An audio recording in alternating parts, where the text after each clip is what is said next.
All right, what's going on, Matrix? We got another episode of Matrix Unplugged coming tonight. Unfortunately, PB the God Peyton couldn't join us. He's at work. He tried to get some downtime, but they gave him another flight. So it's just going to be myself and then special guest, the Ravens, Alpha Male for now to you. What's going on, Alpha? Alpha in the building. What's good? Welcome to the Matrix, y'all. We definitely appreciate you tuning in. Welcome to the Matrix. Good to have you. Good to have everybody checking this out. So let's go ahead and get this thing going. Try to keep this video pretty short. We're going to jump right into league administrators, and I'm going to have Sherrod handle this, break down who's who and who's over what different department. Definitely. So we tried to go on a sense of organization.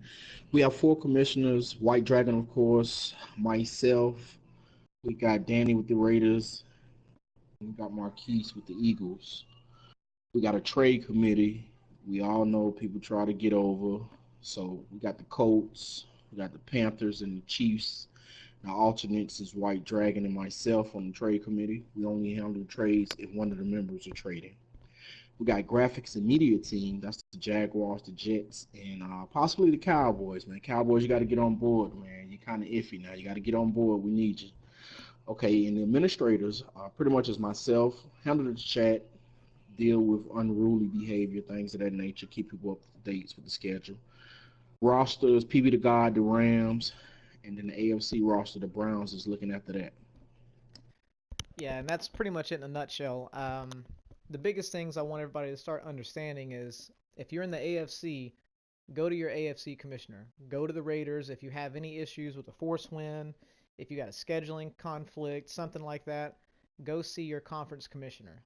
Same thing for the NFC. Go see your NFC commissioner. We've got everything broken down that way nobody's going to get worn out. If we keep going just to one person, this place is going to fail, it's going to fall down. So give everybody the opportunity to do their job. Sherrod, as the COO, he's going to be helping me with a lot of admin stuff. He's going to help make sure we stay on track as far as getting our trades sent over to the trade committee. Also, when you guys are submitting your trades, it would be really helpful if you can go ahead and include like a screenshot or the picture of the player card from Daddy Leagues. That way, the trade committee can get your trade processed a lot sooner. So thank you for touching on that, Sherrod. So we're going to go ahead and move on to trades. So early on here in Crossfire, I'm sorry, my bad, wrong league. Early on here in Matrix, we had a whole bunch of trades going on, guys. Um, we really had trouble keeping up. The trade committee has been doing their best. My hat's off to those guys. They're working full-time jobs, babies, kids, grandkids, feeding the homeless, all that good stuff, and they're still finding time to get these trades approved. So, Sherrod, what are some of the biggest trades that went through early that you were kind of surprised with? Well, I was definitely surprised between the Rams and the Jaguars. I think the Rams pulled off a hell of a trade to get Miles Jack and Cedric Woods. In addition, a third round pick. Jaguars receive a favorable amount back, but not as much as the Rams. Jaguars receives Fowler, uh, offensive lineman, in the fourth round pick. Cedric Woods is one of the most athletic players underrated in the league. So good trade, Rams. Definitely. I think for me, the two biggest ones that stood out were one of the earliest trades between the Broncos and the Saints. That old Saints user is gone. We had to report him. He was playing like a bitch. But he sent Von Miller and Drew Lock over to Denver, and then Denver sent Alvin Kamara and Teddy Bridgewater over. So Right. that was a pretty big move. Didn't really understand it for Denver. Denver already had Philip Lindsay, and they got Royce Freeman. Now they got Alvin Kamara. So definitely he's got some trade bait now at the running back position. But it did help the Saints out with defense. Another one that was really Yeah. shocking for. Go ahead. I'm sorry, dude. No, I was definitely surprised by that. It was an exchange of superstars, but I didn't understand it from the Broncos' perspective, being that they already had similar players. One of the other trades that surprised me too was Paper Trail Panthers and new guy. He's pretty friendly. He has the Cardinals. They traded away Buda Baker and Reddick. They receive a pick and O lineman. The Cardinals is making some very smart moves. I've seen that move and a couple other moves and offers that he's sent. He's doing a good job of building his team. Yeah, I have to say the Cardinals, he's coming correct. And part of the deal with trades, man, like if you come at somebody and you're already talking sideways and you're offering some BS, you're going to turn people off. And the Cardinals, he's pretty good about getting you to bite into it and at least get some trade talks going. There's a couple of guys in here. They send me some offers, man. I go ahead and mute that shit out. I'm not trying to hear it. The Panthers and the Redskins Right, right. the Panthers and the Redskins made a pretty even swap, in my opinion. Landon Collins, Darius Geis, and a second round pick went over to the Panthers. And over at the Redskins, they picked up Chris McCaffrey, Ed Reed, and a first round pick. I really think that JT over there with Chris McCaffrey, he's going to make him do something. Yeah, he's going to get busy. A lot of plays out the backfield, receiving wise, as well as good sharp cuts from the running back. One of the trades that surprised me, though, I must admit, was the Cowboys and the Dolphins. Ezekiel Elliott is that guy, one hell of a running back. But geez, to give up Minka, Balaj, Jerome Baker, second round pick, and a third round pick for Zeke, I think people get caught up in names, and one thing I want you guys to understand: this is CFM. And CFM lasts for a while. Seasons gonna last a month and a half. So don't get caught up in names and giving away all your assets. But by all means, do you. That's why you are the general manager of your team. Do you?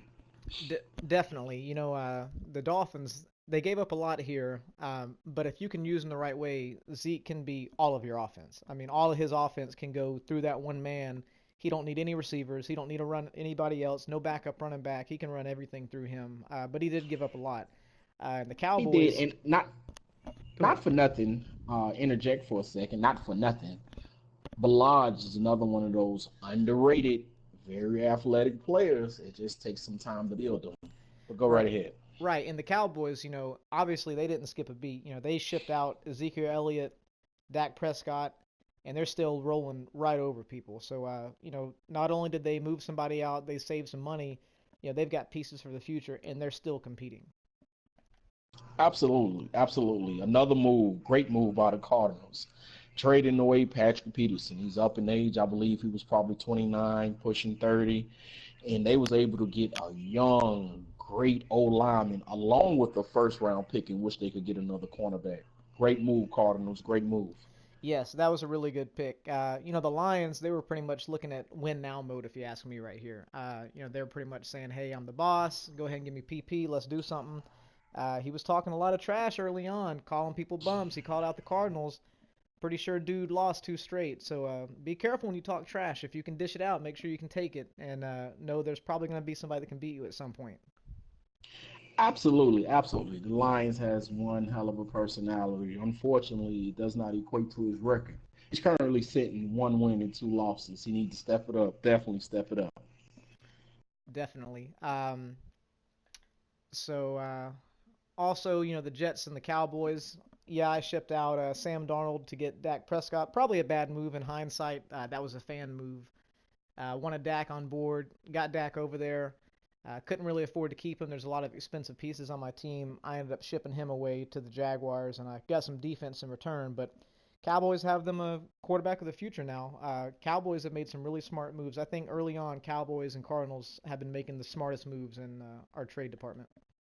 Right. You can tell early on those are some vets and they have a plan and they're going to follow through with it. Trust the process. I see it, definitely. Definitely.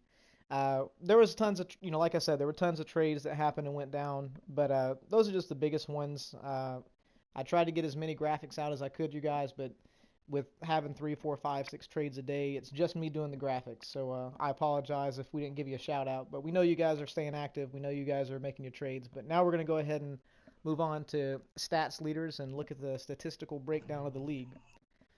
Definitely. Who are some surprising players that you see with some Well, astronomical, pardon me, stats? Well, I don't know if it's surprising or not, but that dude up there, Alpha with the damn Ravens, he's looking like a cheat code up there with Lamar Jackson. Lamar Jackson, through the first quarter of the season, he's got 1,468 passing yards, 23 passing touchdowns, 65 pass completion. Uh, he's looking like a dog. The only thing is, you haven't been taken off on the ground yet. I want to see if you're eventually going to put it all together and keep defenses on their heels with the pass and rolling out of the pocket with Lamar. Right, right. Real quick, don't want to toot my own horn. I definitely want to get his accuracy up. he's a more dangerous quarterback if he can make the throws. People already know he can run. When he can make the throws and people start putting Aiden Courage, take off Lamar. It's coming Definitely. to a theater near you. Well, Moving on, yeah. Colts. Colts is a surprising user. His passing stats is beyond my imagination. I didn't believe he could get that much yards passing. I would think he's a ground and pound slow player, but he's been airing it out. He's been airing it out. Go Colts. Yeah, this is Darnell. I mean, he's been in leagues with us before, and he's usually a ground and pound guy. This really shocked me, seeing him being in second place in the league with passing yards and passing touchdowns. He's just got to get more efficient. He's thrown a lot of picks, but Andrew Luck slinging the ball. If he can get that defense together, oof, that's gonna be a nasty team up there. Right, right. Moving on to rushing. Of course, we could talk about the Zeeks and the Todd Gurleys. One of the most surprising players that I must say has definitely moved me. That's Theo with the San Francisco 49ers. He's out there running with Breida, baby. He's running with Breida. Oh, Watch definitely, out. He's running with definitely. Breida. And he didn't start using him until a little bit later on, and once he did, he is firing on all cylinders. Matt Breida looks like the truth. Absolutely, absolutely. Someone needs to send us some run defense because of Todd Gurley. I can't go by without mentioning him again. Oh, Todd Gurley, he's the reason why the Rams are 3-0. yeah, I mean, if he goes down, they're going to be in a world of pain. He's looking great right now. 426 yards on the ground, 8 rushing touchdowns. He's averaging 142 yards a game, and he's averaging 7.1 yards per carry. He's unstoppable. Absolutely. Yeah, I mean, he's unstoppable. You guys got to stop this crap. I mean, if you're playing the Rams, you know what they're doing. You know what time it is. They're running the ball. You got to put people in the Send the box. house. Yes. If you think you're going to come out there and, nickel and dime and quarter, you're not even going to hold water. So go ahead and put in Right, some right, get some right. linebackers on the field. Put some people in the box. Shut this guy down. Definitely. Enough love about the NFC. Hey, we're in the AFC, Mike. We in the Oh AFC. So well, we got to do a mention about that boy Le'Veon Bell. let's do it, sir. Le'Veon Bell made a big trade from the Steelers to the Jets, and he's out there carrying the rock, Mike. You What know you I doing with him? What you doing? I haven't hit the home run plays yet with him. I've been really efficient. 356 yards, 7 touchdowns, averaging almost 6 yards a carry. Haven't broke out the big ones yet. I keep getting tackled. Don't get to break off that 70-yard run, but they're coming. You can see I got my Batman stuff in the background. It's the Gotham City Jets, so all of my graphics are gonna be Batman, Joker, all that stuff. But yeah, I'm working with him. I'm gonna break it open. I'm gonna get some big carries here soon. Definitely. The Dolphins. Whoo, the Dolphins was a hard team to field. But that guy down there, feed me, feed me. He's definitely running with Zeke. Yeah, I mean he is feeding Zeke. That's his whole team right now. I mean, and just like we talked about in that trade, he pretty much shipped everybody away to get Zeke, and he's feeding him. But it's looking like this might be a tank season for him and to build up Zeke, which is smart. You got the player that you need for the future.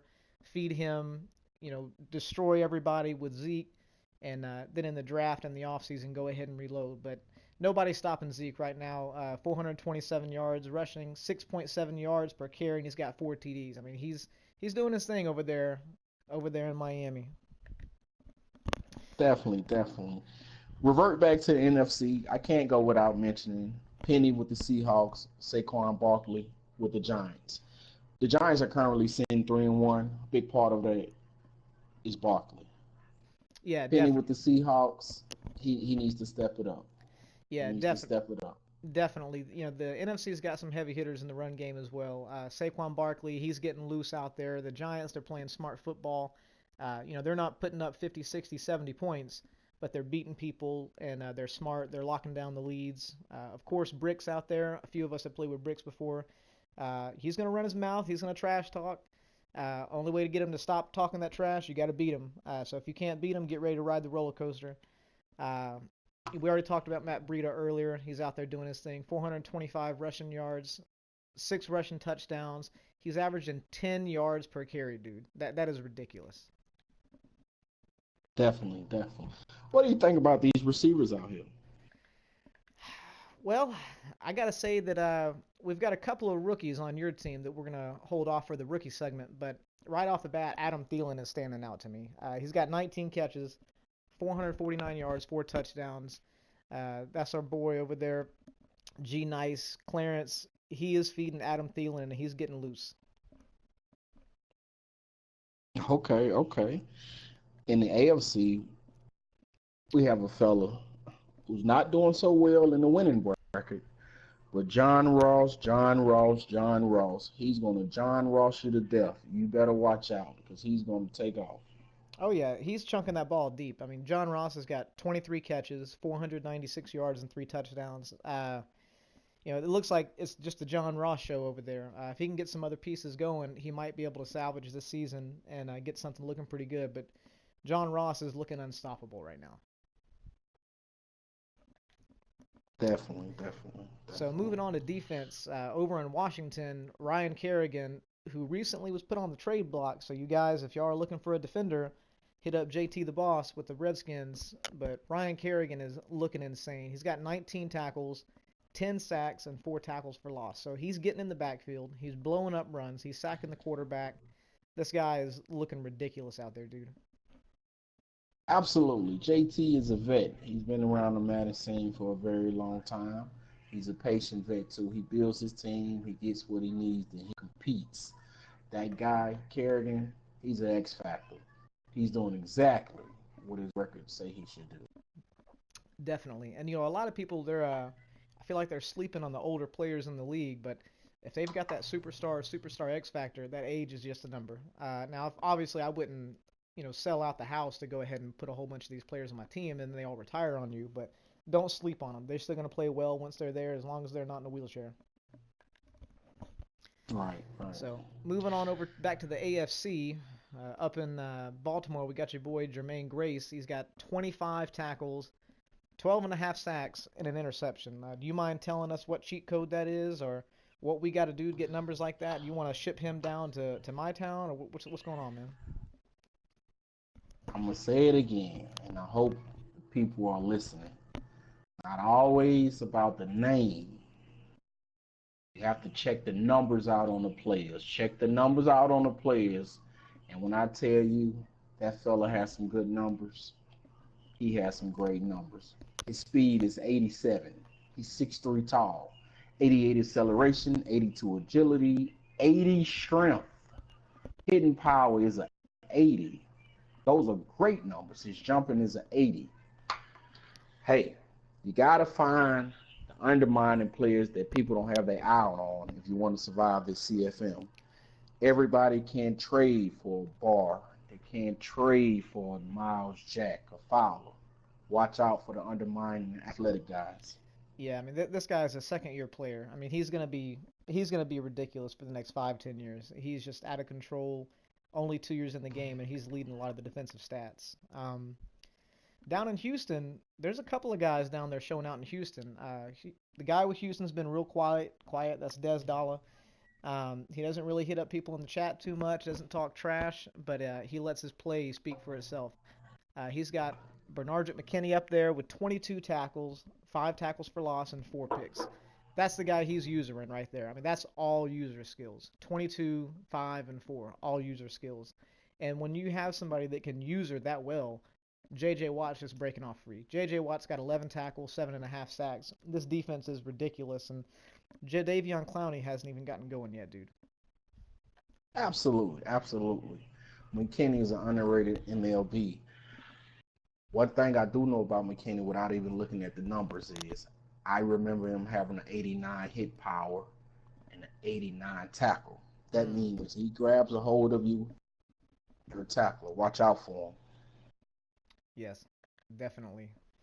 Well, let's go ahead and move into some rookies that are really showing out early on this year. Got a couple of guys in the AFC, a couple of guys in the NFC, but one of the first guys that really shows out, and once again, it's on your team over there, Sherrod, Miles Boykin. He's got 14 catches, 481 yards, and 8 touchdowns. I don't know what people are doing trying to cover him, but it is not working, man. What do you got going on up there with him? Absolutely, he is a problem. Definitely. Last time I checked, I did not see a 6'4 corner. The closest thing to it, Sherman, maybe a couple other guys. This guy is 6'4", 220 pounds, 22 years old. He has a 92 speed, 90 acceleration. 96 jumping. He's jumping out the gym, fellas. He is definitely jumping out of the gym. However, he's a little selfish at times. I need to save him so I can take care of my other young fella, Hollywood Brown. Well, speaking of Hollywood Brown, his stats are looking right about the same as Boykins. He's got 14 catches, 486 yards, and 10 touchdowns. You got a pair of good receivers up there, dude. You're set for the future as far as receivers go. Absolutely. He's a uttering get that mofo type of player. He's going to get away from you. He's a scat pack SRT at that. Definitely. He's got a little attitude to him. He's got some swagger too. Boykin's a little bit more quiet. This guy, he's there to show you he's number one. He's boss. Absolutely, absolutely. So over in Arizona, I have to say the best rookie quarterback so far in the league, he is really shining, is Kyler Murray. He's being unconventional. 576 passing yards, 6 touchdowns. But on the ground, he's got 321 rushing yards and 5 touchdowns. Sherrod, that's more rushing yards than some teams in the league have. Definitely, definitely. That guy is not playing. He is not playing at all. Watch out for that guy. And I think the Cardinals are pretty smart. He's made some moves to get ready for the future. He's acquired some draft picks. He's got some young offensive line, and this year he is just spamming Kyle Murray. Kyler Murray is doing his thing. He's going to get all sorts of accolades. I think in about a year or two, the Cardinals are going to be ready to compete. They're building their team the right way, and Kyler Murray is a prime example of that. Most definitely, most definitely. Moving on to a defensive rookie that I'm surprised about, that he got it going so early. He has the numbers to say he's going to be an impact player. However, his stats are now equating to that. Devin White with the Buccaneers. Yeah, and this is one of those user guys. You can tell that the Bucks are using this player. He's got 6 tackles for loss, 27 tackles. He is looking outstanding. His attributes are through the roof. And let me tell you, the Bucks, they have one of the best defenses in our league right now. They're shutting people down. They're not allowing a lot of offense. They need to get their offense going a little bit, but their defense is for real shut down. It's locked down. There's really no chance of putting the score, to 60, 70 points on these guys. Absolutely. They got Vet, Golston, and Sewell down on the front four, along with the young fellow Villa. They have a good front four. Barrett, solid linebacker, been in the league a couple of years. Of course, you got White and David in the middle. You have a backup too. Surprisingly, he was a fan favorite a few years ago, Deion Buchanan. Oh On the yes. right outside linebacker, you got the nine finger man, J. Pierre Paul. Buccaneers doing their thing out there. Keep it up. So going back over to the AFC, this rookie right here has been really, really quiet, and he plays for one of our coaches. That's one of the quietest guys. He's not going to talk shit. He's just going to play his games, and that's going to be Quentin Bell over with the Oakland Raiders. Danny, that's one of our commissioners. Danny, he plays a real balanced offense, really balanced defense. So I'm really surprised to see Quentin Bell standing out like this early on. 15 tackles and 7 sacks. He's getting to the quarterback. He absolutely is. Believe it or not, I say it again. He's one of those underrated players with solid athletic numbers. Be on the lookout for that guy, AFC. Be on the lookout for that guy. He's coming to a theater near you. Oh yes, definitely. He looks good too in the black and silver and the with the Las Vegas Raiders. Right. So Uh, the last thing we're going to focus on, we're going to break down the divisions, look at who's running away with their division, some of the best battles we got going on, stuff like that. I'm going to go ahead and let you take it away with the AFC North and let me know what's going on up there with the AFC North, Sharon. Definitely. AFC North, you got Alpha at the top of the range, 4-0. Believe it or not, that record is deceiving. We just was facing some players that's beginning to learn the game. I take no pride in that record at all. We got the Cleveland Browns. He has a very talented team, talented team. I think he's focused on some other things at the time, but he's going to dial in on the Matrix. We need you to choose the red or blue pill and come on to the Matrix, Brown. You have a talented team, do better. Bengals. Bengals is airing it out with John Ross. Once he gets done having fun, he's going to improve their 1-3 record. Unfortunately, the Steelers is the only donut team in the league. Steelers, get it together, brother. Get it together. He's on 4 currently. Oof. Yeah, 0-4, not a good way to start off the season. I guess if you want one of these rookies coming out the draft, by all means, go ahead and tank it up. But Steelers, get it together. One thing I noticed in this division, it looks like there's not a lot of defense. A lot of points are being allowed. Even you've allowed 109 points. The Browns have allowed 133. The Bengals allowing 118. The Steelers allowing 182. That's a lot of points, guys. Y'all got to slow the game down. It's going to be hard to win these shootouts if you don't have a good offense. Absolutely, absolutely. Moving on to the AFC South, we got the Titans sitting at the top 3-0. Titans, go Titans. Texans, we just mentioned them with the good players they have. They currently sitting 3-1. Unfortunately, the Colts, although you're in and out, you at the top of the passing stats. You 0-4, brother. You need to do better. Do better, bro. Jaguars, you have a very talented defensive team, but you have a game plan. I seen the strategic trades you've been making. In due time, that 1-3 record you have will improve. Yeah, and the biggest surprise for me here is it's got to be the Titans. That's Turkana Sana T. Will. I've played with him before in other leagues. He's a really quiet guy. He's always been solid. He's one of those guys that's right on the cusp of making the playoffs. But I've never seen him actually get his team. I know he's a big Titans fan, and it's actually really nice to see him doing it out there with the Titans. He's been reaching out to his opponents. He's been solid. He's making those Titans proud. This division looks like there's a little bit better defense. Titans have held people to 74 points. The Texans holding people to 77. And like you said earlier with the Colts, Andrew Luck is airing it out. But when you allow 159 points, there's not much you can do. You got to lock down your defense. You got to lab defense. I know people just want to go play online head to head, and you just want to go lab up some plays. Well, you got to lab up defense too. It's a two-way street. Jaguars, you have got a squad down there. You got Jalen Ramsey, you got Nguke, you got Josh Allen, that rookie defensive end. You got a lot of talent out there. You got to get some sort of game plan going. You got to get in the lab. Absolutely, absolutely. Moving on to the AFC East, we got White Dragons sitting at the top 2-1. The Buffalo Bills, baby, 2-2. Dolphins 1-3. Patriots 2-2. Well, this is going to be a little funny division. I'm still getting my game plan together. I've been all over the place. One week I try to pass, one week I try to run. Uh, I've made a lot of boneheaded moves. But the Bills, let me tell you, they gave me a run for my money, and they didn't even know the controls yet, and he still beat me. So I know this next game when we play, it's going to be a challenge, and I'm definitely not looking forward to the Dolphins. Having to slow down Ezekiel Elliott's going to be really tough. However, his offense isn't doing too much. He's only put up 55 points, and he's allowing a lot of points, 123. So we'll see what happens when the Jets go down and play them. The Patriots down there, Goat Madden. He's been lifelong Patriots fan. He's been in tons of leagues with us before. Took him a few weeks to get it together. I'm pretty sure he won his game today, so that brings him up to 2-2. But if he can just get into the lab and focus on getting the scheme going and not being all over the place, I really think the Patriots could have a chance to take in this division. I think the Dolphins are in rebuild mode right now, but the Bills and the Patriots, they're going to give me a run for my money. I'm in no way, shape, or form the best player in this division. I've just been lucky with the games I've had the first couple of weeks here early on.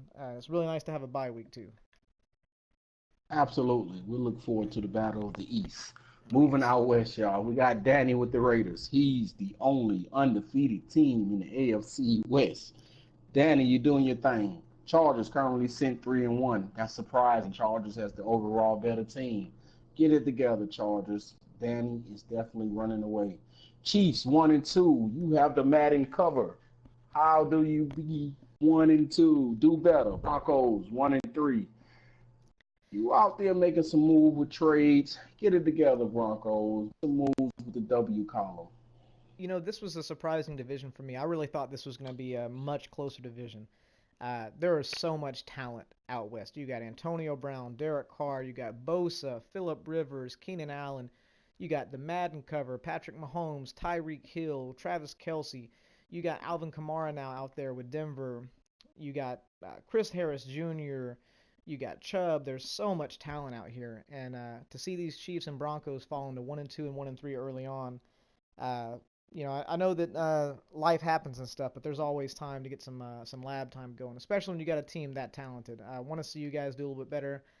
One thing I've noticed about this division, it seems like this is a very defensive division. The Raiders have only allowed 77 points. The Chargers have only allowed 55. The Chiefs have allowed 72, and the Broncos allowing 59. So it looks like they're doing pretty good on defense, but some of them are struggling on offense. The only team that scored over 100 points so far is going to be the Raiders. Now I know he's played 4 games, and Chiefs hasn't played their fourth one yet, but still, you got to put some points on the board. Absolutely. Moving on to NFC North. We got the Vikings sitting at the top of the food chain, currently tied though with the Bears, sitting 2-2, 2-2 with the Bears. Yes, sir. Lions, you're a big talker, brother. You have to get it together. You 1-2. My Packers, my main man won. You 1-3, brother. Get it together. I don't know what Juan is doing down there. He's been traveling out of town like the last 2, 3, 4 days, last 2 weeks. He's got to find some time to sit down and play this game. He's got a really good team. The Vikings and the Bears had a nice divisional matchup last night. The Bears pulled it off surprisingly.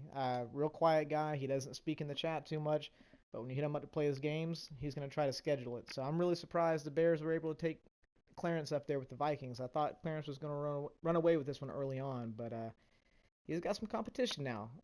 And I know those Lions, he likes to talk trash. He's eventually going to back it up here soon. Right, right, right. Moving down south. NFC South, we got the Buccaneers with Mr. White. He sits at the top of the food chain, currently tied with the Falcons. Panthers, you're making a lot of moves out here with these trades. Make some moves in the win column. You're kind of short, buddy. Saints, you started out with the best team in the NFC South. Unfortunately, you're currently sitting with the donut.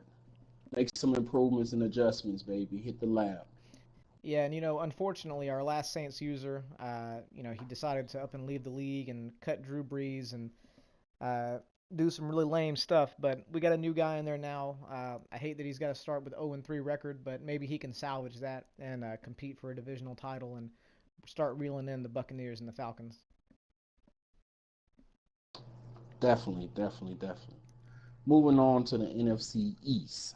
We got the Giants sitting at the top of the food chain. They're 3-1. We also have the Cowboys 2-1. Made a lot of moves and still winning. That's a very good Madden player.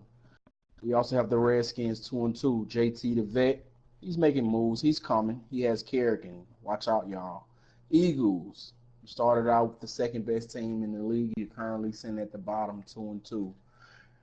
Get it together, Eagles. Get it together. Yeah, I mean, he'll get it together. I know he will. He has some really tough matchups here early on. I have to say, if I started off with his first 4 matchups, my ass would probably be 0-4. But this is going to be a tough division. The Giants, I know him and the Buccaneers, they're pretty good friends. They joined the league together. I'm guessing they lab together because they're both leading their divisions. They're both laying people out left and right. But this is going to be a tough one. Cowboys got game. They've got young talent for the future. JT the boss is solid. He can win a Super Bowl one year, and then one year he'll tank. So you never know what he's got going on. But he can beat anybody in this league. He'll probably end up giving the Giants a run for their money. We'll have to see if the Eagles can keep up and see what these Cowboys are going to do now that they've made all these trades and they've lost a lot of their talent. Absolutely, absolutely. Moving to the NFC West. Rams, Gurley Show, 3-0. I see you. Seahawks, 3-0. That's going to be a battle for the ages when those two collide. 49ers is right on their heels, though, 2-1, running the ball with Breida and a nice solid defense. Solomon Thomas and Bosa on the defensive line. Watch out. The Cardinals is playing possum, building a team. Trust the process. Definitely. We've been talking about that this whole podcast. They have definitely been building for the future. Watch out for Kyler Murray. I don't see anybody slowing him down.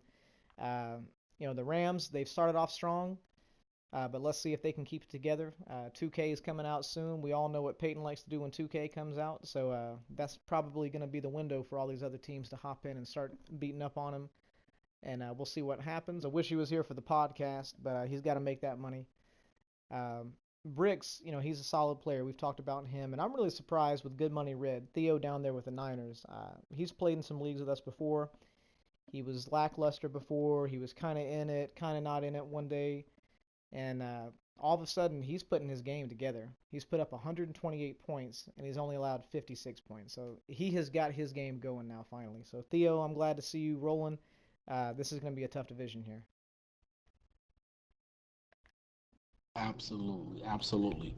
Moving forward, Mike, before we close these things out, let's quickly go over some of the rules, scheduling, and things of that nature. Yes. So, advances every 48 hours, good people. Advances every 24 hours, playoffs. Off-season stages usually 12, 24 hours. Schedule your games within the first 24 hours after advance or before advance. We have each other DMs, things of that nature. Add us in the chat. It is your responsibility to reach out to your opponent and schedule games in both the group and direct message. 30-minute grace period for scheduled games. Don't have me waiting all day. We will not tolerate that. Must be able to play for a reasonable amount of time. Yes. Thank you for going over those. Disconnect. Definitely. You could go over the disconnects. Yeah, definitely. So early on here, I'm sure everybody knows Madden has had some pretty bad server issues. I've had a couple of where I couldn't even end the game. Players wouldn't come onto the field. So we are going to have a few disconnects early on. We understand that. We're not getting too out of control with enforcing some disconnect stuff. However, if you do have a disconnect, you still need to take a picture with your phone or a screenshot on your PS4 of the disconnect screen. You got to send that into a commissioner. That way we can tell, hey, did you pull the plug or not? And you can usually tell based off whatever the error message is. So if you have a disconnect for any reason, please take a screenshot, take a picture with your phone, send that to a commissioner, and then a commissioner will give you permission to play again, but you're going to have to keep the score and the quarter in mind from your previous game. So if you're winning 30 to nothing at halftime and you magically lose connection, your opponent can't say, hey, let's run it back. No, you're going to play 2 quarters. You got a 30-point lead. The way that would happen is you would just play for 2 quarters. After that, go ahead and quit the game, either one of you, both of you, and then we'll make sure we give the force win to the person that had that 30-point lead. Although we have a whole bunch of server issues right now, we do try to keep it at 5 or more disconnects in one season. Is going to result in being removed from the league possibly, because pretty much you're either pulling the plug, you're cheating, or you got bad internet. Another thing I've noticed too, if you are getting beat, you have to take your loss like a man. All right, there is no just quitting the game and saying, "Hey, you got me beat. I'm gonna go ahead and just quit the game and you can have the force win." That's not the way it works. This is franchise. People need their stats. They need their XP. What you can do, if you want to reach out to your opponent, you can say, "Hey, look, you've got me beat. You're winning by 40 points. Do you mind if we just chew the clock and kind of get this game done and over with? I got somewhere to be." That's cool. If your opponent agrees with it, that's fine. Um, if you're winning, you're beating somebody 70 to 10, show a little mercy. Kick a field goal every now and then. There's no rule that says you have to, but I'd hate to see that happen to you and you quit. So moving on to gameplay rules, Sherrod. So I know that you're going to like these gameplay rules. I know a lot of people do. We don't have many gameplay rules. That's the beauty about Matrix. Absolutely. Gameplay rules are at a minimum. You are free to do you. Our only rules is must rush 3 players at all times. You cannot, and I repeat, you cannot have 9, 10, 11 players in coverage. Marquise with the Eagles. No using true clock feature in situations that aren't reasonable. Hey, don't just true clock all game. Make it a good game. No more than 2 consecutive no huddles unless it's in the final 2 minutes of either half. If your opponent violates a gameplay rule, request a punt to remedy the infraction. No quitting games. Take your loss and finish the game, please. And that's it in a nutshell, you guys. I mean, I've had a lot of people ask me if we have a fourth down rule. If it's not in here, we don't have it. If it's fourth down and you want to go for it, by all means, go for it. You can, if you want to run the same play 15 times in a row, run that same play 15 times in a row. If your opponent, after seeing the same thing come at them for 15 times, can't figure out how to stop it, we got a problem. You might want to look for another league. If somebody tries the same thing on me 15 times, I'm going to figure out a way to stop it. Definitely, definitely. We said choose the red or blue pill, not the dummy pill. They Yes, run the sir. same play 15 times in a row. You need to figure out a way to stop it. Yes, sir. Once again, I want to give a special shout out to the Cardinals player. I've been watching him. He plays some good games. That guy is a stand up dude. There's a few other guys in the league. There's also some stand up dudes, and I want to tell all of you, from the Matrix headquarters, myself and White Dragon. We appreciate all of you. Tune in next time to the Matrix podcast coming to YouTube near you in the future. Thank you guys. Y'all take it easy. This edition of Matrix Unplugged is out. Have a good one. Play your games. Out.